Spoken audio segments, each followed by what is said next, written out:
இப்போ வந்து பார்த்திங்கனாக்கா நான் கருப்பு உளுந்து கஞ்சி தாங்க ரெடி பண்ணிகிட்ருக்கேன்.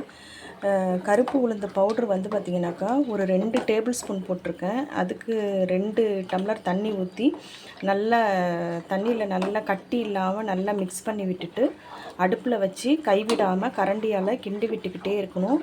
அது வந்து கஞ்சி பதத்துக்கு வரும்போது நம்ம வந்து நான் நாட்டு சக்கரை தான் போட்டு சாப்பிட போகிறேன்.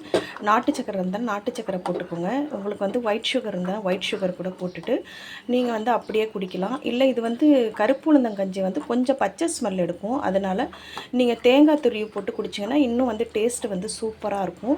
நான் வந்து தேங்காய் துருவி போட்டு தான் சாப்பிட போகிறேன், குடிக்க போகிறேன். இது வந்து பார்த்திங்கனாக்கா உடம்பு வலிக்கு ரொம்ப வந்து இதமாக இருக்குங்க. ரொம்ப எனக்கு வந்து பாடி பெயின் அதிகமாக இருக்குது. பாப்பாவும் வந்து உடம்பு ரொம்ப வலிக்குது அப்படின்னு சொல்லிட்டு இருக்காங்க. ஏன்னா இப்போ வந்து ஆடி மாதம் காற்று காலம் இல்லையா, அதனால். அதுக்கப்புறம் வந்து பார்த்திங்கன்னா நமக்கு வந்து இந்த சுக்கெல்லாம் நம்ம சேர்த்துருக்கிறனால நமக்கு வந்து நல்லா வந்து இந்த சளி இருமல் அதெல்லாமே வந்து கொஞ்சம் சரியாகும், எலும்பு வந்து வலுவாகும்.